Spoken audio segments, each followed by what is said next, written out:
7월 16일 금요일 새벽예배 본문의 말씀은 사무엘하 1장 17절로 마지막 절 27절까지 말씀이 되겠습니다. 사무엘하 1장 17절로 마지막 절까지 말씀을 통해서 금요일에 주시는 하나님의 은혜를 함께 나누도록 하겠습니다. 자, 오늘 단락은 사울과 요나단의 죽음을 이제 죽음의 소식을 접한 다윗이 그 슬픔을 못 이기고 아주 애통해하면서 조가를 슬픔의 노래를 지어서 부르게 됩니다. 그리고 또한 후대 사람들에게도 또 전해서 부르게 하라라고까지 이제 다윗이 말을 합니다. 비록 다윗은 자신을 죽이려고 그렇게 쫓아다니고 괴롭혔던 사울 왕이었지만 그럼에도 불구하고 사울이 죽었다는 소식을 듣고 물론 요나단은 사울과 특별한 관계에 있었습니다만은 그런데 사울을 포함해서 애통해하면서 아주 슬픔의 그 노래를 지어서 부르게 되는데 결국 그것을 통해서 우리가 뭘 볼 수 있냐 하면 다윗은 끝까지 그 사울을 왕으로 세우신 하나님을 신뢰하고 하나님 중심의 신앙생활을 했다라는 것을 우리가 다시 한번 엿볼 수 있는 대목입니다. 자, 한 절씩 보시면서 일명 활의 노래라고 불리는 이 조가를 함께 이 말씀 속에서 주시는 은혜를 함께 나누도록 하겠습니다. 17절입니다.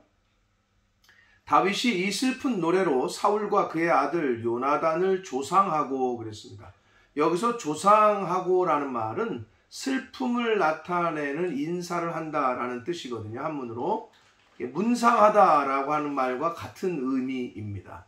우리가 장례가 나면 문상 간다 그러잖아요.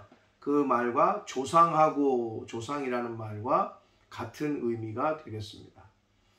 그래서 이제 그 슬픈 노래를 지어서 부르는데 18절 명령하여 그것을 유다 족속에게 가르치라 하였으니 곧 활노래라 라고 제목을 했다는 거예요. 야살의 책에 기록되었으되 그럽니다. 일단 왜 제목이 활노래냐?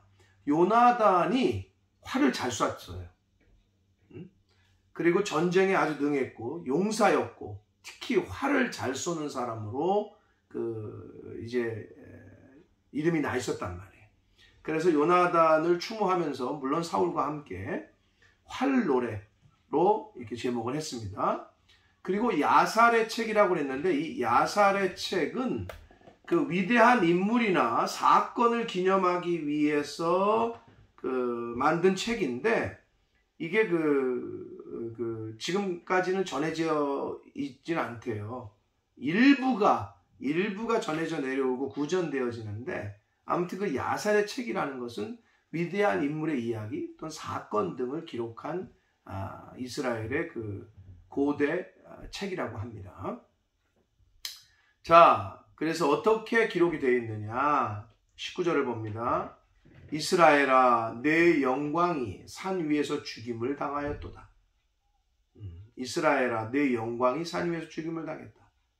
사울과 요나단을 뜻하는 거죠. 결국은 사울이 이스라엘의 왕이었잖아요. 그러니까 이스라엘아라고 부르면서 의인화시키면서 그 영광, 하나님이 주신 그 영광이 산 위에서 죽임을 당했다. 사울 왕이 죽음을, 사울 왕과 요나단의 죽음을 그렇게 표현하고 있습니다. 오호라, 두 용사가 엎드러졌도다. 여기서는 사울과 요나단을 말합니다. 20절입니다.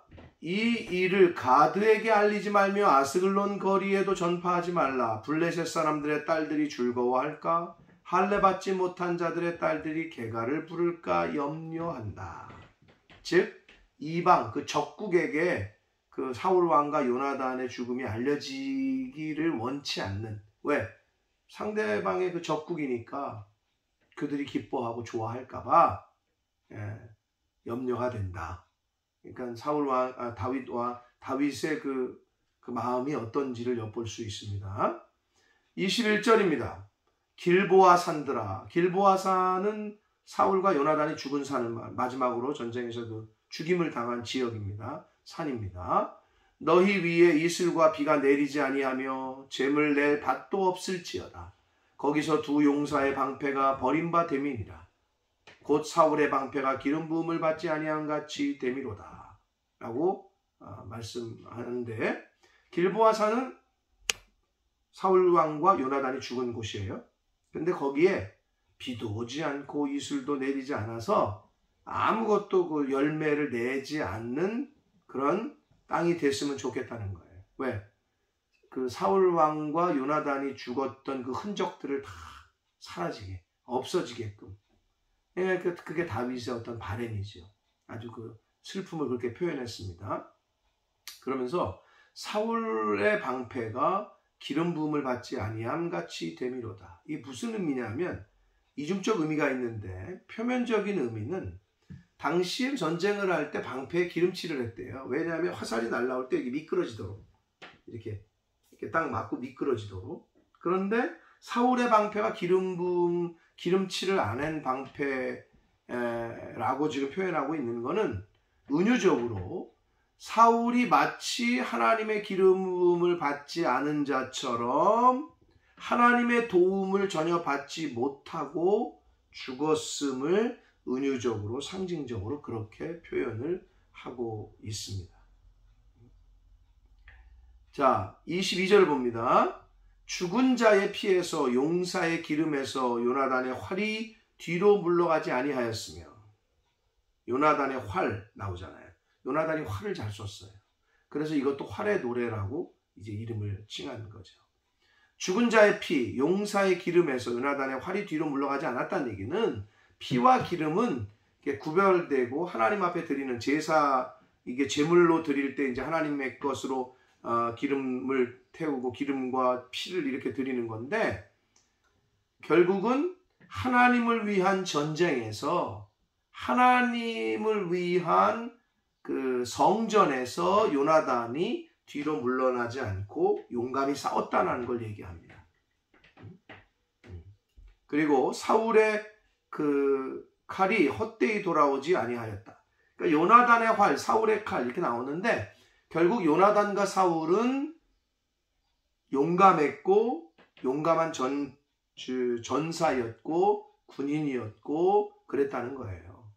그래서 하나님의 성전, 하나님이 원하시는 전쟁을 그들이 대신해서 잘 도구가 돼서 잘 싸웠다는 거죠. 23절을 봅니다. 사울과 요나단이 생전에 사랑스럽고 아름다운 자이러니 죽을 때에도 서로 떠나지 아니하였다. 사울과 요나단, 아버지와 아들, 그러나 관계는 원만하지 않았습니다. 그럼에도 불구하고 지금 다윗은 이 부자지간에 죽을 때도 한 자리에서 같이 죽었다. 이거를 지금 이야기를 하고 있어요. 그들은 독수리보다 빠르고 사자보다 강하였다. 그들을 칭송합니다. 물론 요나단을 다윗이 아끼고 사랑했고 요나단이 또 다윗을 도와줬기 때문에 이렇게 칭찬하고 이렇게 추앙하는 건 그런데, 다윗의 이 어떤 대인배적인 그 모습은 사울 왕을 같이 이렇게 높여주고 있다는 거죠. 하나님 중심의 신앙, 그 하나님 중심의 믿음, 그리고 그 하나님이 세우신 사울을 비록 자기를 죽이려고 했었지만 그럼에도 불구하고 이스라엘의 왕으로 존중하고 이렇게 추앙하고 높여주는 다윗의 모습을 보게 됩니다. 24절을 봅니다. 이스라엘 딸들아, 사울을 슬퍼하여 울지어다. 사울을 위해서도 울라는 거죠. 이스라엘의 왕이었으니까. 그가 붉은 옷으로 너희에게 화려하게 입혔고 금노리개로 너희에게 채웠도다. 사울 왕을 굉장히 높여주고 있어요. 왕으로서 백성들 너희들을 그래도 먹이고 입히고 했다는 거죠. 오호라, 두 용사가 전쟁 중에 엎드러졌도다. 요나단이 내 산 위에서 죽임을 당하였도다. 요나단의 그 죽음을 굉장히 슬퍼하면서 클라이막스입니다. 26절. 내 형 요나단이요. 이렇게 부릅니다. 정확하게 나이가 계산하기가 어렵지만 여러 그 성경에 주는 힌트들을 종합해 보면 약 10살 정도 위였을 것이라고 추측을 합니다. 학자들은. 다윗보다 요나단이. 그래서 지금 다윗은 요나단을 형이라고 부르고 있는 거예요. 내 형 요나단이요. 피를 나눈 형제는 아니지만 하나님의 언약으로 맺어진 형제였죠. 그렇게 부르면서 내가 그대를 애통함은 그대는 내게 심히 아름다움이라. 그대가 나를 사랑함이 기이하여 여인의 사랑보다 더하였다. 그러니까 요나단이 자기를 사랑해 준 거를 다윗은 알고 있는 거예요. 이 요나단의 사랑은, 근데 성경은 요나단이 왜 다윗을 사랑했는지는 직접적인 이유를 말해주고 있지는 않아요.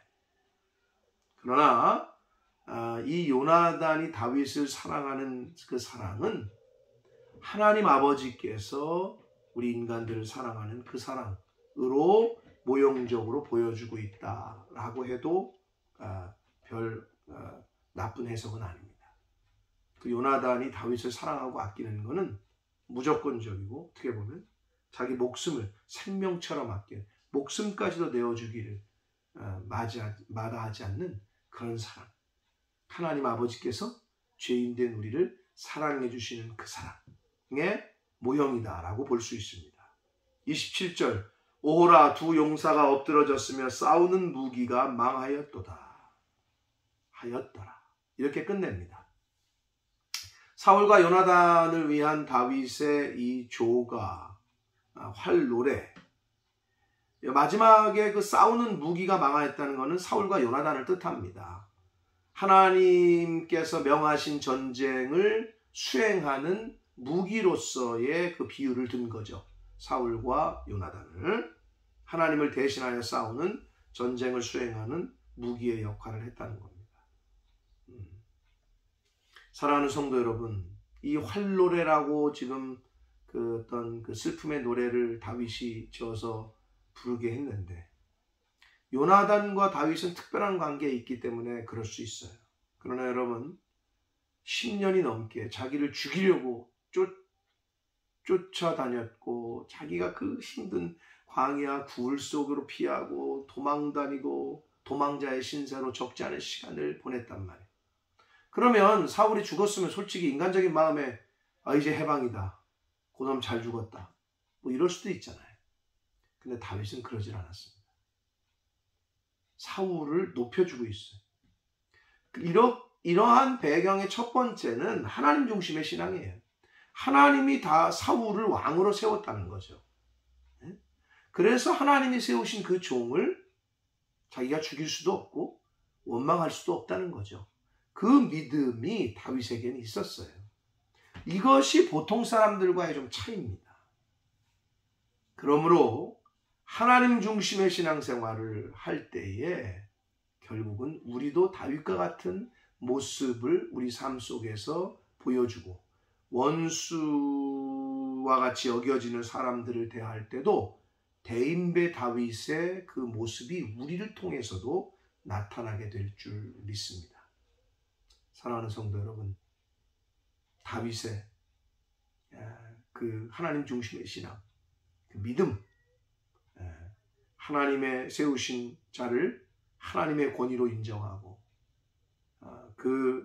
비록 자기를 죽이려고 하고 원수처럼 대하는 사람이었으나 그럼에도 불구하고 끝까지 존중하고 높이는 이 다윗의 이 대인배 같은 그런 마음, 그런 태도를 우리의 삶 가운데서도 하나님 중심의 신앙생활을 할 때에 그러한 모습으로 살아가게 될 줄 믿습니다. 그러한 삶을 사시는 저와 여러분이 되시기를 예수 그리스도 이름으로 축복합니다. 기도하겠습니다. 살아계신 하나님 아버지, 감사합니다. 하나님의 은혜로 오늘도 새날을 주시고 생명을 주시고 하나님의 말씀을 통해서 교훈을 받게 하시니, 또 새롭게 깨닫고 배우고 결심하게 하시니 하나님 감사합니다. 아버지, 요나단은 다윗과 특별한 관계에 있었으나 사울은 다윗을 죽이려고 했습니다.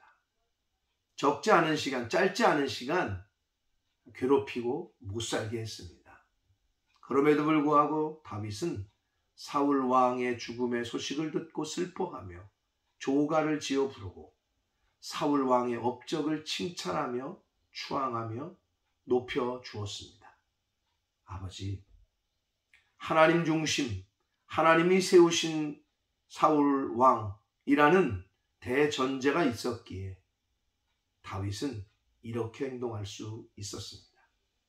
아버지, 이 세상을 사는 저희들, 하나님 중심의 신앙생활, 하나님의 주권을 인정하는 신앙생활, 하나님이 세우신 질서를 인정하고 하나님이 세우신 권위를 인정하는 그러한 믿음생활, 신앙생활을 하는 저희들 모두가 되게 하여 주옵소서. 그렇게 살 때에 나를 괴롭히고 힘들게 하고 원수짓하는 사람들까지도 품을 수 있는 넉넉한 대인배와 같은 삶을 사는 하나님의 자녀된 저희들이 될 줄 믿습니다. 아버지, 그러한 신앙생활, 이 땅에서의 생활을 하는 저희들 모두가 되게 하여 주옵소서. 예수 그리스도 이름으로 축복하며 기도 올려